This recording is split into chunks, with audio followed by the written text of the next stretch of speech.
Selamat datang di video ini. Pada kesempatan kali ini kita akan membahas topik yang sangat penting dalam dunia teknologi, yaitu basis data. Apa itu basis data?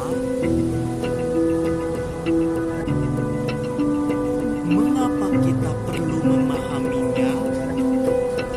Apakah Anda pernah bertanya-tanya bagaimana perusahaan besar dapat mengelola dan menyimpan data dalam jumlah yang sangat besar? Atau bagaimana data pribadi kita disimpan dengan aman? Semua itu dapat terwujud berkat konsep dan teknologi basis data atau database yang terorganisir dengan sangat baik. Dalam video ini kita akan membahas apa itu basis data, bagaimana cara kerjanya, jenis data basis yang ada, serta penerapannya dalam dunia nyata. Selain itu, kita juga akan melihat tantangan dalam pengelolaan basis data dan tren masa depan yang berhubungan dengan teknologi ini. Jadi mari kita mulai perjalanan ini untuk lebih memahami dunia basis data.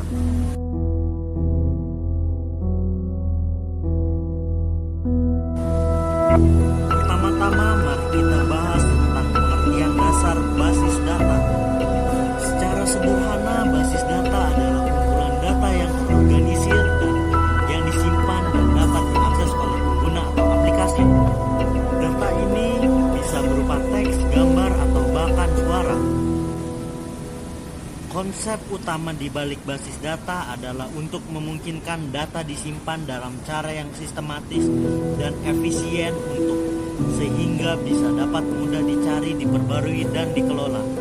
Basis data biasanya disimpan dalam sistem manajemen basis data atau DBMS, Data Management System. DBMS adalah perangkat lunak yang digunakan untuk membuat, mengelola, dan mengakses basis data. Dengan menggunakan DBMS, kita bisa memastikan data yang disimpan tetap terstruktur, aman, dan mudah diakses. Sebelum kita lanjutkan, mari kita lihat sejenak sejarah perkembangan basis data. Konsep pengelolaan basis data pertama kali diperkenalkan pada tahun 1960-an ketika komputer mulai digunakan untuk menyimpan data. Namun pada saat itu pengelolaan data dilakukan dalam bentuk file flat yang tidak terorganisir. Data hanya disimpan dalam file sederhana tanpa dana terstruktur yang jelas. Pada tahun 1970, Dr. Edgar F. Codd, seorang ilmuwan komputer, memperkenalkan model relasional untuk basis data yang kemudian menjadi standar industri. Dengan model ini, data disimpan dalam bentuk tabel yang terdiri dari baris dan kolom serta memungkinkan data antar tabel untuk saling terhubung.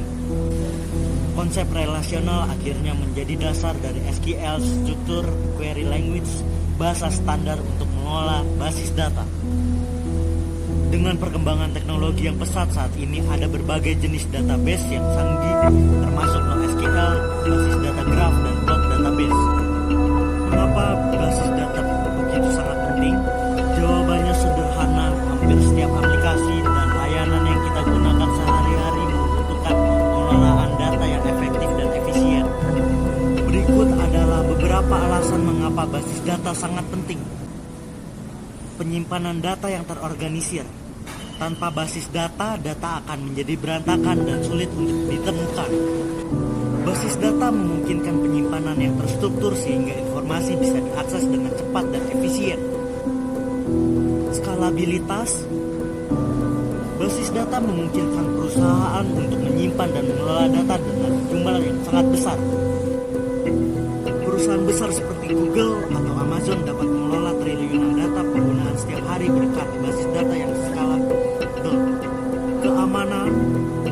Data yang tersimpan dalam basis data seringkali sangat sensitif. Basis data dilengkapi dengan sistem kontrol akses dan enkripsi untuk menjaga data agar tetap aman dari ancaman luar. Kemudahan akses. Dengan basis data, data bisa diakses dengan mudah dan cepat.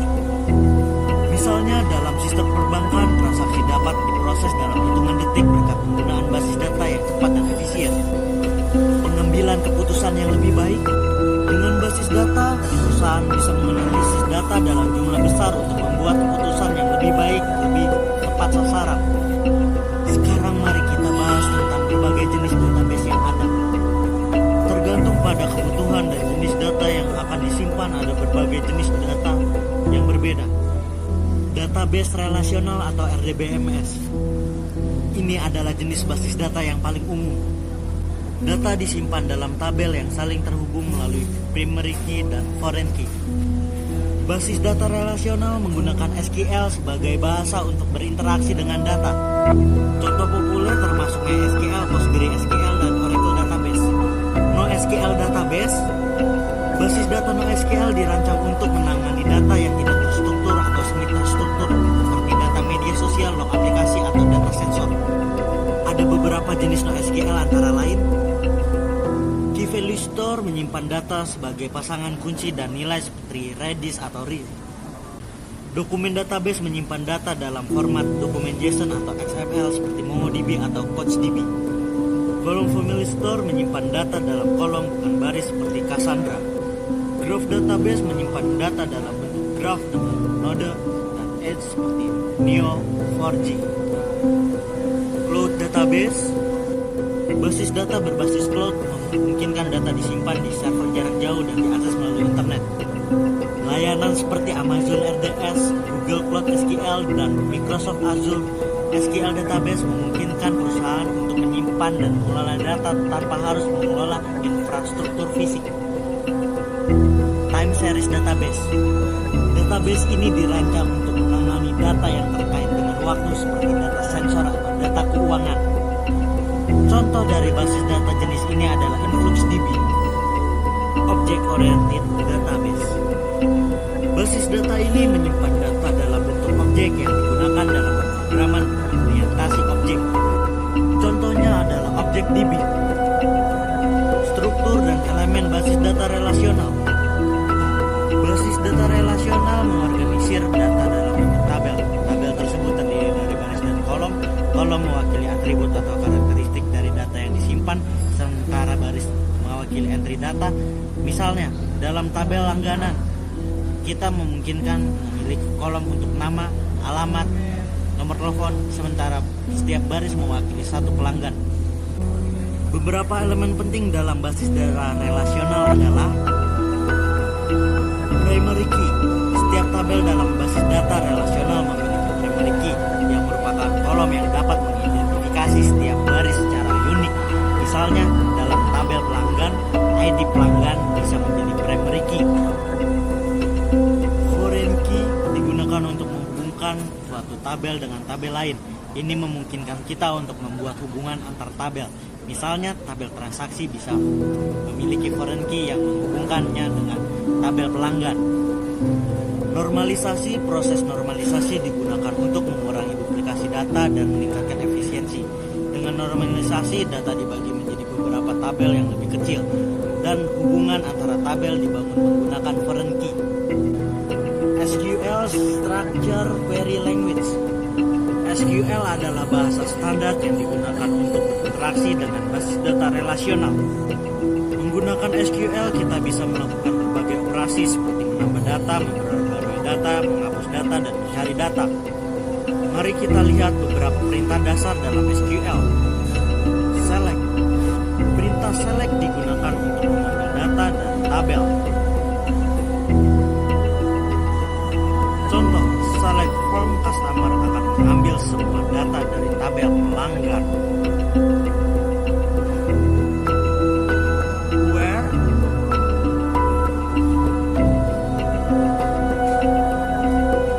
Perintah where digunakan untuk membatasi hasil yang diambil. Contoh, select name from customer where age lebih dari 30 akan mengambil nama pelanggan yang berusia lebih dari 30 tahun. Join.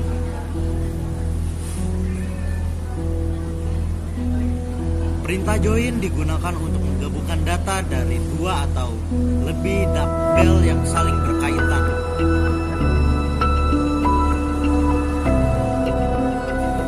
Misalnya, select customers, name, orders, order date, customers join order on customer ID sama dengan order customer ID akan menggabungkan data pelanggan dan pesanan berdasarkan ID pelanggan. Insert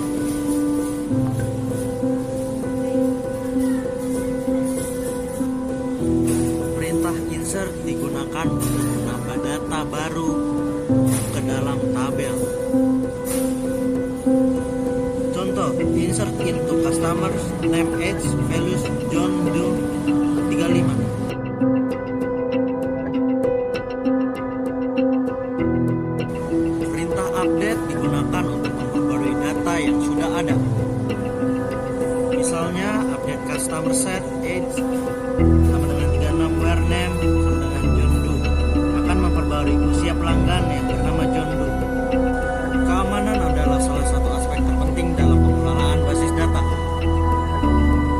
Data yang kita simpan mungkin mengandung informasi yang sangat sensitif seperti data pribadi atau transaksi keuangan. Oleh karena itu kita perlu melindungi data dengan cara berikut. Kontrol akses.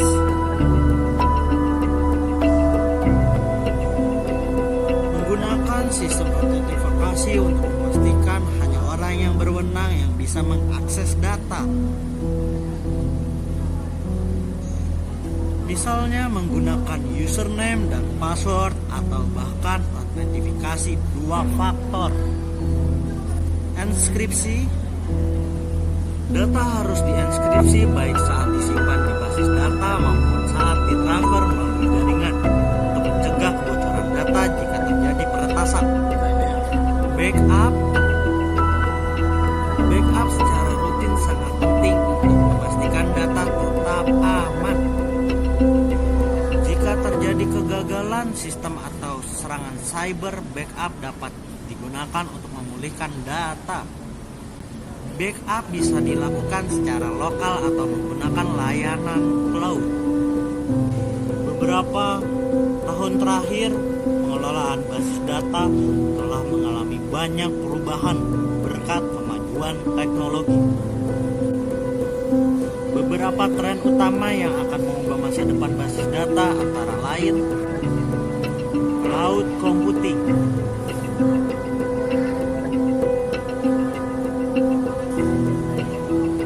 Cloud database semakin populer karena memberikan fleksibilitas dan skalabilitas tanpa memerlukan pengelolaan struktur fisik. Big data dan analitik. Seiring dengan pertumbuhan jumlah data yang sangat besar, basis data harus mampu menangani dan menganalisis data dalam jumlah besar dengan cepat dan efisien. AI dan machine learning. AI digunakan untuk menganalisis data dalam basis data dan memberikan wawasan yang berguna bagi pengambilan keputusan. Machine learning juga digunakan untuk mengidentifikasi pola dan anomali dalam data. Blockchain. Teknologi blockchain menawarkan cara baru untuk menyimpan data secara terdesentralisasi dan aman yang dapat memiliki aplikasi dalam transaksi keuangan dan pengelolaan identitas. Demikianlah pembahasan kita tentang basis data.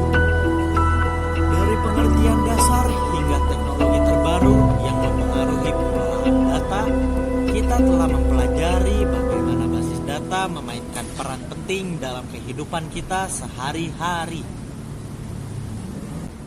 Teknologi ini terus berkembang dan kita akan terus melihat inovasi yang lebih canggih dalam cara kita menyimpan, mengelola, dan menganalisis data. Sekian video animasi basis data.